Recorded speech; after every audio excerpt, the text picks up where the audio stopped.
Welcome back, Royal Sussex Squad family.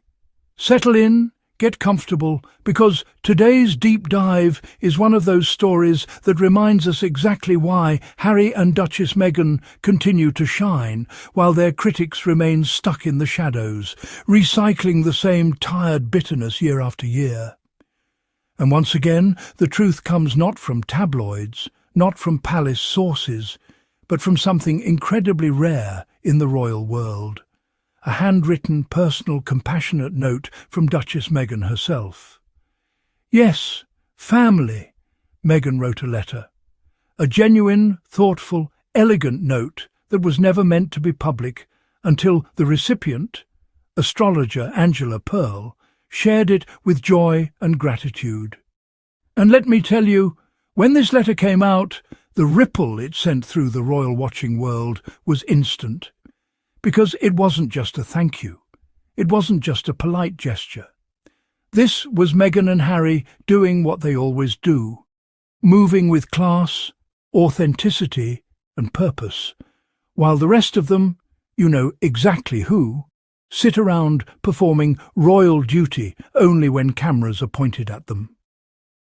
So let's set the scene. It's October. The Duke and Duchess of Sussex are in New York for their Project Healthy Minds events. Work, real work, rooted in helping people, supporting mental wellness and pushing global conversations forward. That alone is already too much for the empty calendar royals across the Atlantic, who seem allergic to anything requiring effort. But while they were there, Harry and Meghan also took time, as they always do, to connect with people on a deeper level. They met with friends, they attended private dinners, they hosted thoughtful conversations, and one of the guests was Angela Pearl, a well-known astrologer with a career spanning over 20 years. Now, think about this for a moment. This wasn't a big PR moment. This wasn't some staged palace photo op where someone pretends to care while glancing at their watch every 3 seconds. This was a genuine human interaction, something Harry and Meghan excel at. And days later, Meghan sits down and actually writes a note. Not a signature stamp, not a generic typed thanks, but a personalised letter bearing her royal cipher. That alone already tells you everything, because the Duchess of Sussex remains royal in every meaningful way, whether the palace likes it or not. And in that letter, Meghan expresses gratitude, warmth, appreciation. She thanks Angela for joining them, for her insight, for her energy. Meghan acknowledges the astrologer's family in Ukraine, because compassion and empathy are not photo-op accessories for her. They are her default setting. That's the part the press always forgets or pretends not to understand. But then comes the part that sent shockwaves through the tabloids and into the palaces.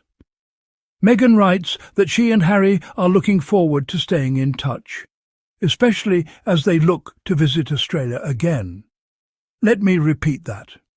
Harry and Meghan are planning a return to Australia.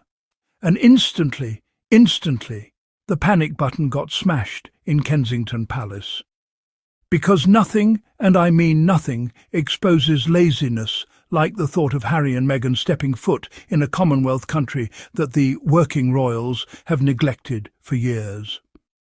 The last time the Sussexes were in Australia during their 2018 tour, they electrified the entire region. Massive crowds, genuine excitement, young people turning up in numbers the royals hadn't seen in decades. Harry was beloved, Meghan was embraced, and the firm hated every second of it. Back then, the tabloids tried desperately to smear Meghan, even while the crowds chanted her name. You remember those days?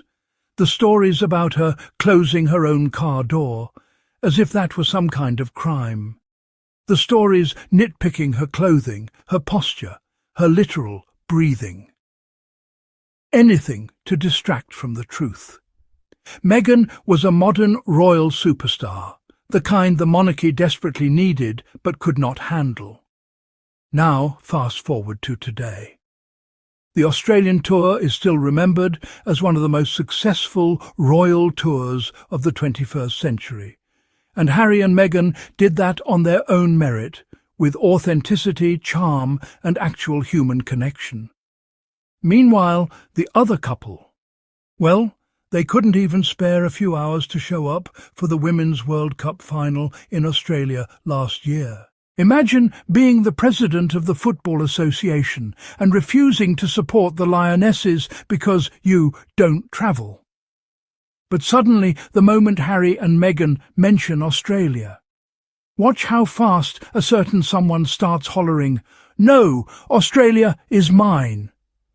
Watch how quickly the lazy behinds get shaken awake.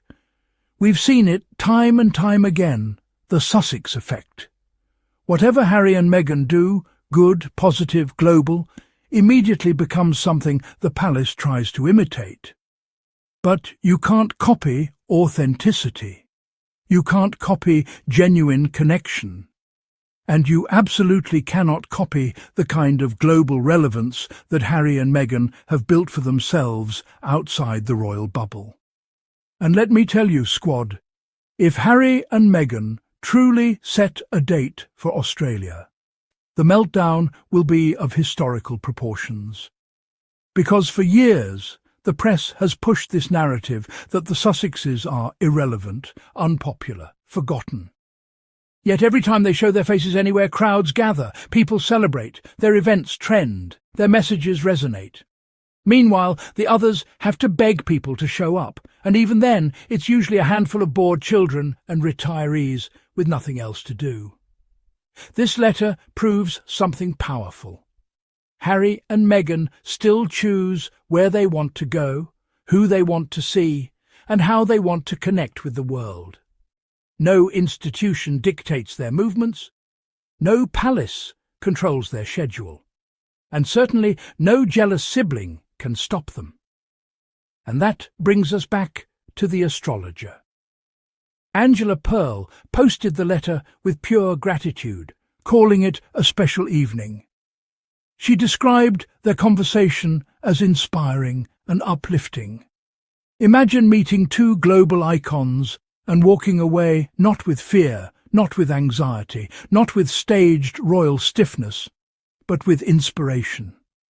That's who Harry and Meghan really are. And of course, the media tried to twist the astrology angle. Suddenly, the same journalists who spend their time obsessing over Meghan's every move want to pretend astrology is beneath them. Meanwhile, the monarchy they worship is literally rooted in rituals, omens, titles, symbols, and traditions older than astrology itself. They pick and choose what to mock based on who's doing it. And if Meghan does it, they're guaranteed to sneer. But what's even funnier is this. Astrologers all over the world have been predicting major shifts for the Windsors next year. Big changes.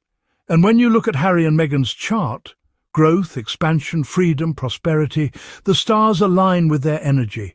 And let me tell you, March next year is being flagged as a major month in royal astrology circles. Something is coming, and whatever it is, you know the tabloids will twist themselves into knots trying to control the narrative. But the truth is simple. Harry and Meghan keep winning. They keep moving. They keep connecting. They keep living a life of purpose, not pretense. And this letter, this simple, beautiful note, reminded the world that Meghan remains a woman of elegance and kindness, that Harry remains a prince of the people, and that together they continue to do more for the world from Montecito and New York than some folks manage to accomplish with a palace, a staff of 500 and 24/7 media protection. So let the haters scream. Let the tabloids whine. Let jealous royals stomp their feet. Because the Sussexes are out here living, growing, connecting, and planning a return to Australia that will reignite global excitement. And when they arrive, the crowds will show up again. Not because they're told to, but because they want to. Because Harry and Meghan inspire something deeper. Hope. warmth, authentic connection. And no smear campaign can ever destroy that. Before we wrap up, squad, make sure you subscribe, smash that like button, and hit that notification bell so you never miss when we break down the truth behind the palace walls. And if you appreciate independent Sussex positive media that refuses to bow to the tabloid machine, feel free to send a super thanks to support the channel. Every contribution keeps the Royal Sussex squad strong, loud, and unbothered. Until next time, stay blessed, stay informed, and stay unshakably Team Sussex.